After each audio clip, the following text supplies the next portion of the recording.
Hello everybody, welcome back to my channel. আমি Rupa and আমার পাশে বসে আছে আমার friend, meet my friend Madhurima.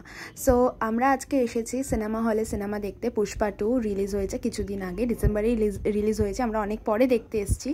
So আমরা এখানে আস্তে আস্তে কথা বলছি সিনেমা হলে, বিকজ বেশি বকবক করা যাবে না। তো এখনও যদিও সিনেমা স্টার্ট হয়নি, কিছু খাবার দাবার নিয়ে আমরা ঢুকেছি অলরেডি। যেমন পপকর্ন নিয়েছি, দেন আমরা নিয়েছি চিপস, কোল্ড ড্রিঙ্ক বগেরা, এগুলো সব নিয়েছি। অ্যান্ড টেন এখানে আমাদের সিনেমা স্টার্ট হয়ে গেছে। প্রথমে অ্যাকশনের পার্ট শুরু হয়ে গেছে আর আমরা এখানে বসে বসে সিনেমা দেখছি, গল্পগুজব হচ্ছে, এনজয়ও হচ্ছে। আমাদের ফিল্ম হাফ শেষ হতে না হতেই, মানে জাস্ট এটা ফার্স্টের পার্টটাই চলছে, আমাদের খাওয়া দাওয়া অলরেডি এখানে স্টার্ট হয়ে গেছে। বাট যেখানে আমাদের ব্রেক হবে সিনেমার, তার আগেই সত্যি বলতে আমাদের সব খাবার ফিনিশড।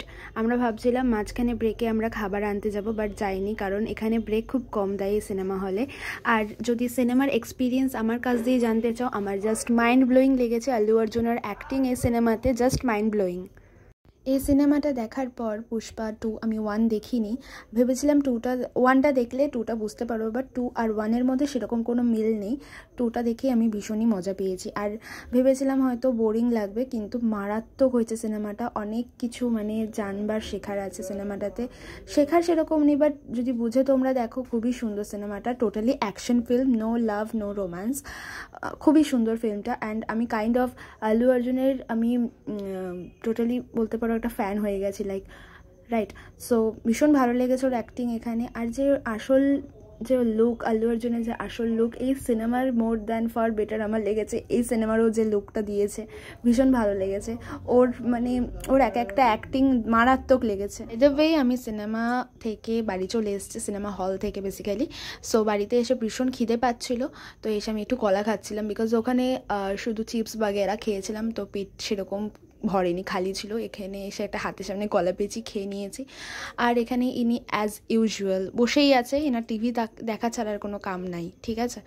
যাই হোক, মা এখানে এসে দেখছি কাছ থেকে এসে রুটি ফুটি বানাচ্ছে। আর মাকে বললাম একটু ক্যামেরার দিকে তাকাও, মা তো লজ্জা পেয়েই মরে যাচ্ছে। বললাম তাকাও।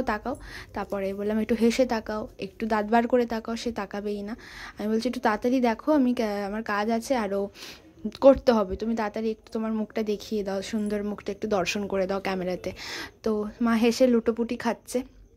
যাই হোক, তারপর আমি এসে একটু চা বানাচ্ছিলাম, বিকজ মাথাটা না, বিশ্বাস করো, হলে না এসি ছিল, হালকা করেও এসি লাগানো ছিল, তো মানে আমার সহ্য হয়নি, মাথাটা যন্ত্রণা করছিল। তো আদা দিয়ে একটু চা বানালাম, তার সঙ্গে একটু ভেজিটেবল চপ খাচ্ছি, বিকজ আমার জেঠু আজকে একটু তার চেনা জানা আত্মীয়র বাড়ি থেকে নিয়ে এসছে মিষ্টি খাবার দাবারের প্যাকেট। তো জেঠু বললো তুই এখান দিয়ে এটা খা, মানে সবই খেতে বলেছিল। আমি বললাম ঠিক আছে, আমি এখন ভেজিটেবল চপটা খাচ্ছি, আর আমি দেখাচ্ছি যে জেঠু এনেছে মিষ্টির প্যাকেটটা, দেখো। তো যাই হোক, এই ভেজিটেবল চপটা হালকা গরম করে নিলাম, ওই যেটা দিয়ে রুটি সেঁকে ওটা দিয়ে গরম করে খেলাম। তারপরে মা চা খাচ্ছে, আমরা চা খেয়ে নিয়েছি, তারপরে মা চা খাচ্ছে, ওকে। আর মা চা খেতে খেতে এখানে দেখতে হচ্ছে টিভি, আর মা চায়ের সাথে একটু মুড়ি খায়, কারণ দুপুরবেলা আর সন্ধ্যেবেলা তো খুব একটা খাবার খায় না, তার জন্য খবর দেখতে মুড়ি আর চা, আর তার সাথে বিস্কিট খাচ্ছে। বিস্কিটটা অলরেডি চার মধ্যে ডুবে গেছে। আর মায়ের সাথে একটু ফাজলামি মারছিলাম। এটা আমার একটা রুটিন বলতে পারো, একটা কাজ বলতে পারো। By the way, jokes apart. তো ব্লগটা আমি এখানেই মোটামুটি শেষ করলাম। ব্লগটা ভালো লেগে থাকলে লাইক করে দিও আর চ্যানেলটাকে সাবস্ক্রাইব করে দিও।